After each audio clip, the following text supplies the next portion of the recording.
If this were a courtroom, here's the charge. Humans have been deliberately setting plants on fire and breathing the smoke for longer than we've had language, longer than we've had agriculture, maybe longer than we've had modern anatomy. That's a bold claim. So let's treat it like one. No campfire nostalgia to start. No, imagine you're an early human. Just the evidence, laid out in the order we actually found it, because the real story here isn't a straight line from cave to cigarette.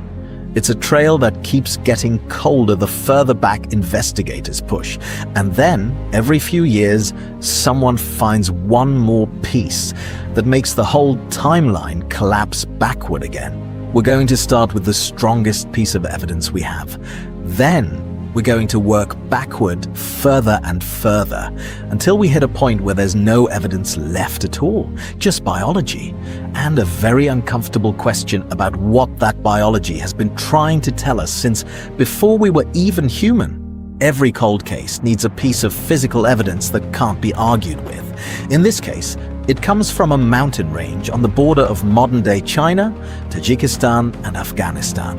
The Pamir Mountains, a burial site, roughly 2,500 years old, buried alongside the dead, small wooden braziers, shallow bowls mounted on short legs designed to hold stones heated in a fire.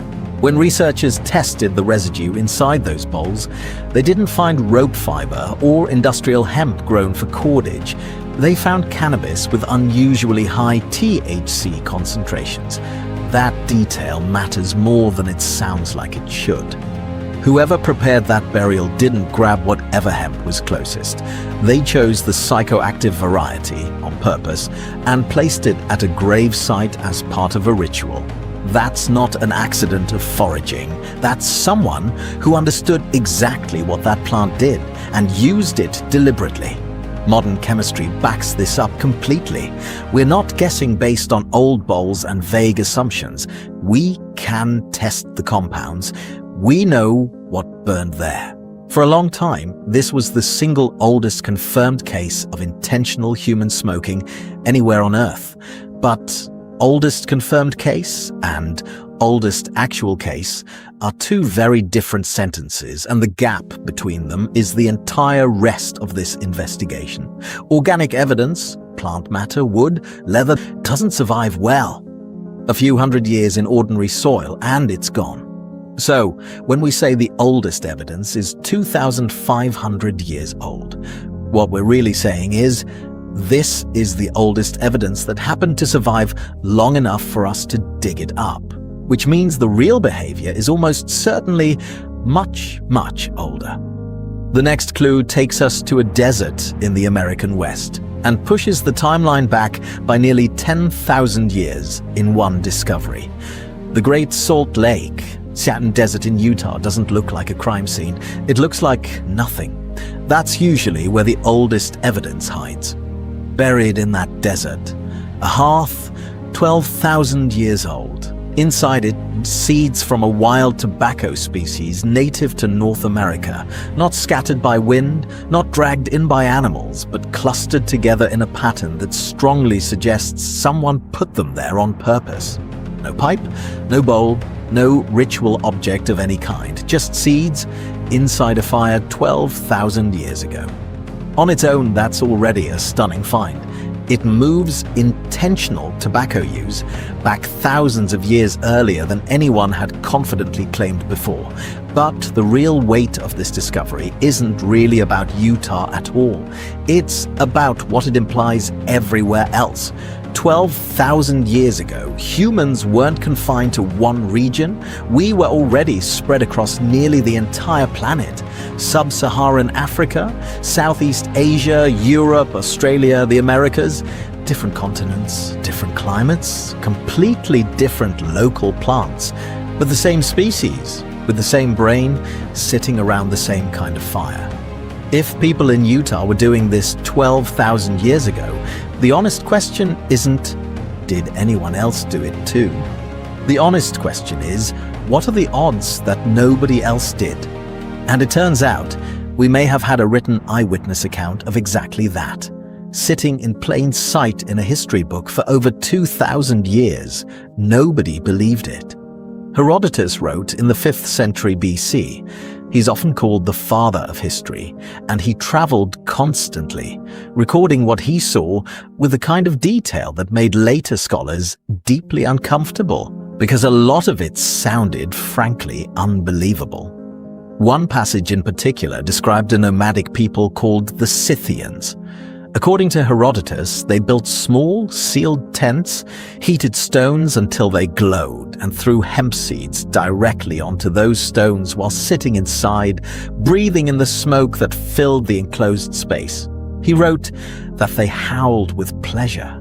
For roughly 2,000 years, the scholarly consensus was polite skepticism.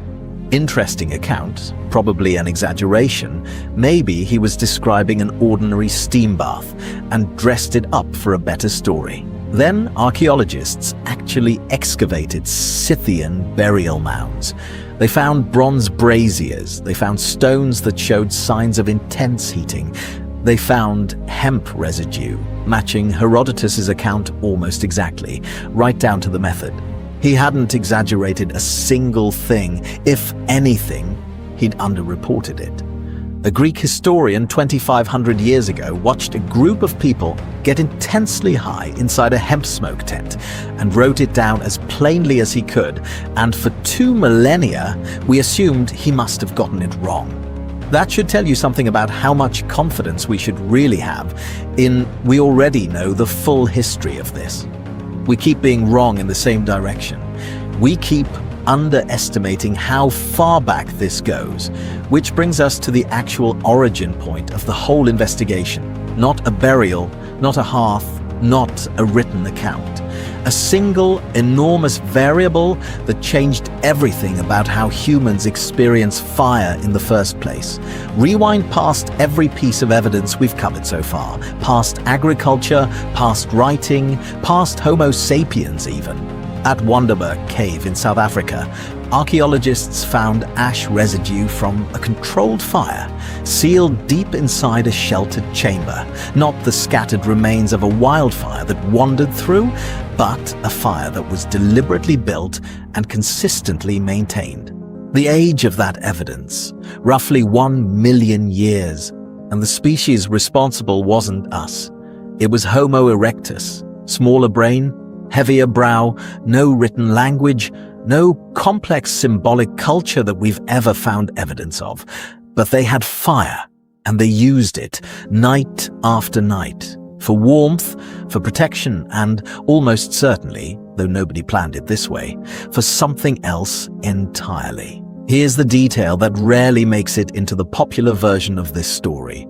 When organic material burns, it releases a mix of chemical compounds, alkaloids, terpenes, volatile molecules that ride along in the smoke and interact directly with the human nervous system. Most of them do nothing noticeable. Some are actively harmful, and some are strongly psychoactive. Early humans weren't selecting their firewood based on chemistry. They were building fires wherever they had shelter, water, and safety, which means sooner or later, purely by accident, they burned something that hit their brain in a way nothing else had.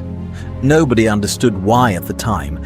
Someone just felt different, off, maybe lighter, maybe unsettled, possibly both at once. But these were not less intelligent people than us, just people without the accumulated knowledge we now take for granted. They noticed patterns, they connected cause to effect, and at some point one of them made the connection between a specific plant, a specific smoke, and a specific feeling. That's not a decision, it's an accident, noticed by a mind that happened to be paying attention. And it might be one of the single most consequential accidents in the entire span of human history. But fire wasn't only changing what humans breathed, it was also quietly rewriting how humans slept, and that detail turns out to be a critical piece of this case. Here's a fact that almost never makes it out of academic papers and into general conversation. Fire didn't just keep us warm and safe, It restructured human sleep at a biological level. Before controlled fire, our ancestors slept the way most primates still do, in trees, in short fragmented bursts, always partially alert. Because deep sleep was dangerous, you couldn't afford to go fully unconscious when something might be circling below. Fire changed the math.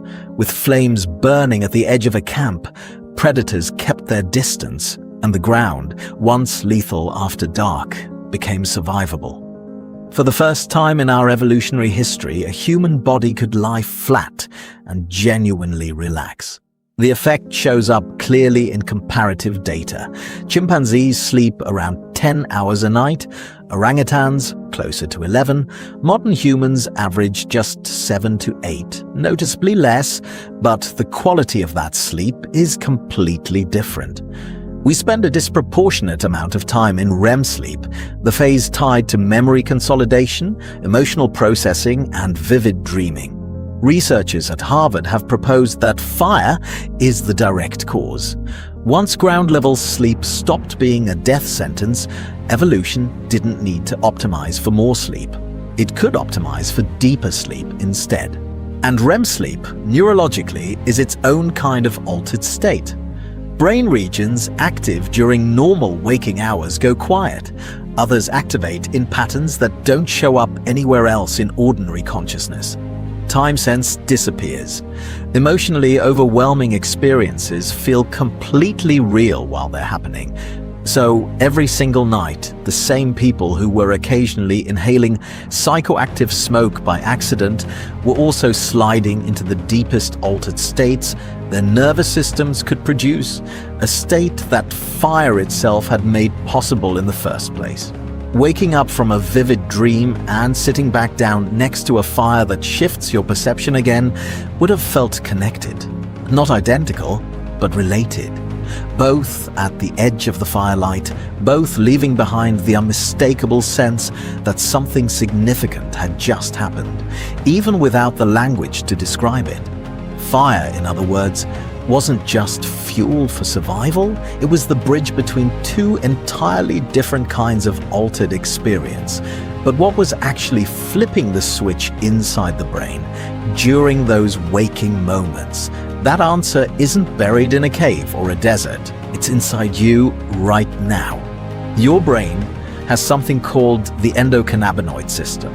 It regulates mood, memory, appetite, and stress response.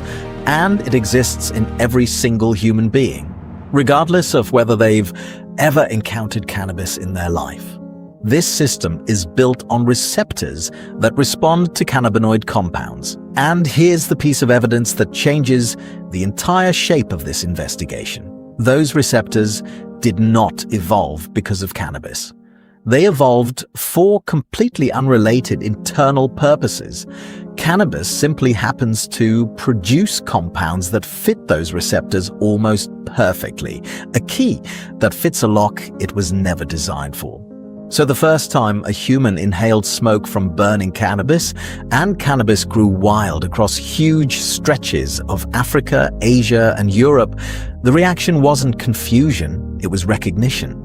The receptors were already sitting there, waiting.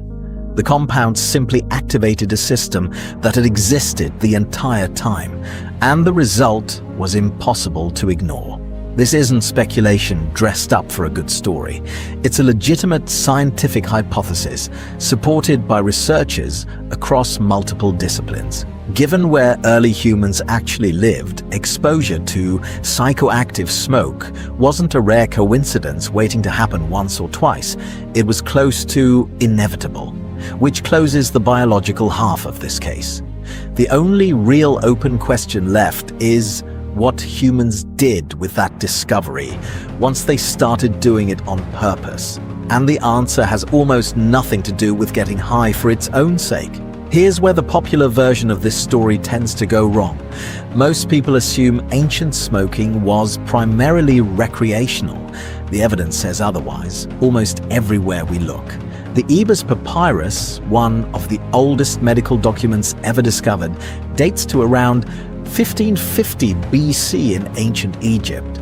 It describes deliberately inhaling smoke from specific heated herbs as treatment for throat and respiratory conditions. That sounds strange to modern ears, but the underlying logic holds up.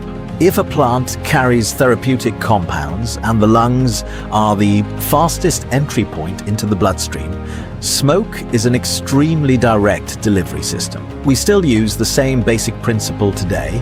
Asthma inhalers and anesthetic gases both work this way. The delivery method survived thousands of years. It's mostly just the open flame that didn't. In ancient India, Ayurvedic medicine, over 3,000 years old, documents a formal practice called dhumapana, literally smoke drinking. Specific plants for specific conditions with specific preparation protocols. Not improvised, a structured medical system refined over generations. Across ancient Greece, China, Mesopotamia, and India, the pattern repeats. Deliberate, therapeutic smoke inhalation, treated as medicine rather than habit.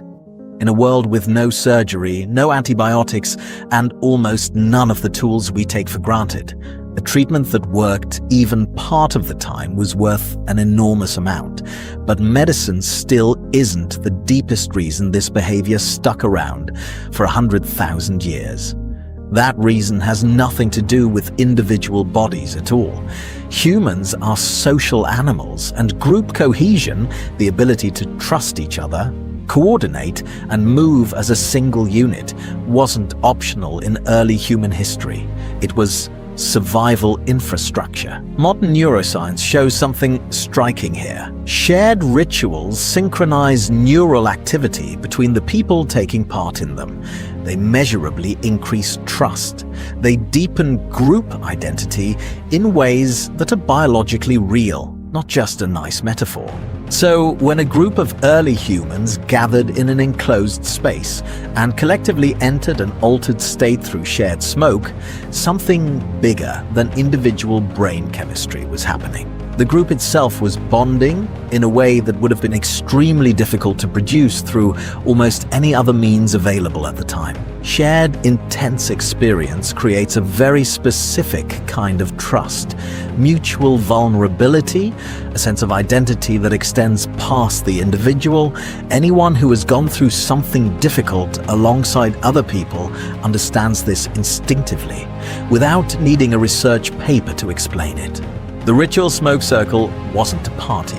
It was social infrastructure, a mechanism for building the exact kind of trust that let people walk into a dangerous hunt or a dangerous confrontation and genuinely believe the people beside them wouldn't run. That function may be the oldest reason of all, older than medicine, older than spiritual practice, because group cohesion predates both of those as a basic requirement for staying alive. Which makes what happened next especially jarring, because everything that made this practice survivable for 100,000 years got stripped away in less than 400. Tobacco is native to the Americas.